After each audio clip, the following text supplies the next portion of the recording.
આણંદ મહાનગરપાલિકા સાથે સરદાર પટેલના વતન કરમસદનું નામ જોડાવાના પ્રસ્તાવને મુખ્યમંત્રીએ કેબિનેટ મીટિંગમાં મંજૂરી આપતા કરમસદ ખાતે સરદાર પટેલની પ્રતિમા પર પુષ્પાંજલિ અર્પણ કરી ઢોલ ત્રાસા સાથે ફટાકડા ફોડી મીઠાઈ ખવડાવી ભાજપના કાર્યકરો અને નગરજનો દ્વારા આનંદની લાગણી વ્યક્ત કરવામાં આવી હતી।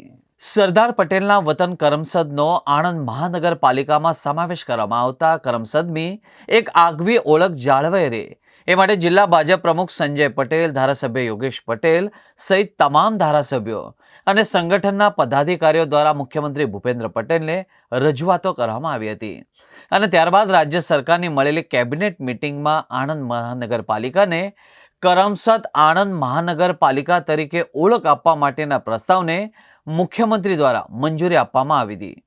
આણંદ કરમસદના સરદાર પ્રેમીઓમાં આનંદ પ્રસરી જવા પામ્યો હતો। કરમસદ ખાતે સરદાર વલ્લભભાઈ પટેલની પ્રતિમા પર પુષ્પહાર અર્પણ કર્યા બાદ દારૂખાનું ફોડી એકબીજાને મીઠાઈ ખવડાવી રાજ્ય સરકારના આ નિર્ણયને આવકારવામાં આવ્યો હતો। એની અંદરથી આપણે સૌએ સાથે મળી અને જે નિર્ણય કર્યો અને અમને પોતાને લાગ્યું કે સરદાર સાહેબનું નામની જાળવણી રહેશે અને જે તે સમયની અંદર આ લોકોએ પણ આપણા ધારા પ્રમાણે સરદાર સાહેબને બહુ માન આપ્યું, એટલે ખૂબ અમને આનંદ છે। અને અત્યારના જે શાસકો એક્સ એમપીઓ એક્સ એમએલએ આ બધાએ પણ સાથે મળીને જે કામ કર્યું એમાં પણ આપણને આનંદ છે। આંદોલન પણ કર્યું હતું। હાજી, હા, એટલે આંદોલન કર્યું હતું કે સરદાર સાહેબનો સ્વતંત્ર દરજ્જો આપણે ગામને મળે એની માટેનું કર્યું હતું। લગભગ આજે 8 વર્ષ થયા પણ વારાફરતી કોરસ્પોન્ડન્ટ કર્યું અને અંતે આ એક નિર્ણય લીધો એમાં પણ આપણને બહુ આનંદ છે।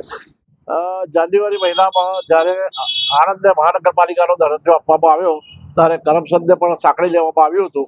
ત્યારે કરમસદના નાગરિકોને થોડું મનમાં દુઃખ થયું કે ભાઈ કરમસદનું નામ ભૂસાઈ જશે અને અખંડ ભારતના શિલ્પી એવા સરદાર સાહેબનું નામ પણ ભૂસાઈ જતું લાગ્યું। એટલે એક આવેદનપત્ર કરમસદ ગામ તરફથી હું અને મારી ટીમે સાંસદશ્રીને, ધારાસભ્યશ્રીને, કલેક્ટરશ્રીને અને જિલ્લા પ્રમુખશ્રીને આપેલું અને એ બધાએ જઈ અને મુખ્યમંત્રીને રજૂઆત કરેલી। એ સંદર્ભે ગઈકાલની કેબિનેટ મિટિંગમાં કરમસદ આણંદ નગરપાલિકા તરીકેનું નામ મંજૂર કરવામાં આવ્યું છે અને વિધિવત રીતે કરમસદ આણંદ નગરપાલિકા મંજૂર થયું છે। તો હું કરમસદ ગામ વતી મુખ્યમંત્રીનો ખૂબ ખૂબ આભાર માનું છું।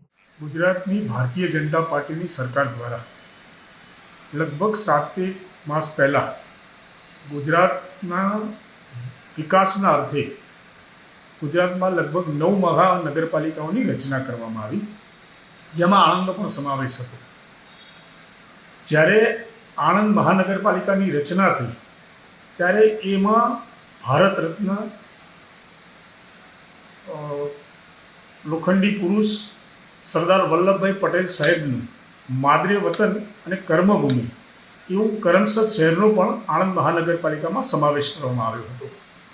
ત્યારે સમગ્ર આણંદ જિલ્લાની, આણંદ શહેરની, કરમસદ શહેરની બધા પ્રજાજનોની એક લાગણી હતી કે આપણા સરદાર સાહેબનું નામ આ આણંદ મહાનગરપાલિકા સાથે જોડાય અને એ લાગણીને અમે લગભગ 10 દિવસ પહેલાં ગુજરાતના માનનીય મુખ્યમંત્રીશ્રીને રજૂઆત કરી હતી કે ભાઈ અમારી આ લાગણી છે અને આણંદ મહાનગરપાલિકા સાથે સરદાર વલ્લભભાઈ સાહેબના માદરે વતન કરમસદનું નામ જોડવામાં આવે અને એ લાગણીને અમારા મુખ્યમંત્રીશ્રીએ આદરણીય મુકેન્દ્રભાઈ સાહેબે આદર સ્વીકાર કરી અને આજે એનું ગેઝેટ જે કેબિનેટમાં મંજૂર કરવાનું હતું એને મંજૂર કરીને કરમસદ આણંદ મહાનગરપાલિકા એવું નામાંકરણ કર્યું છે।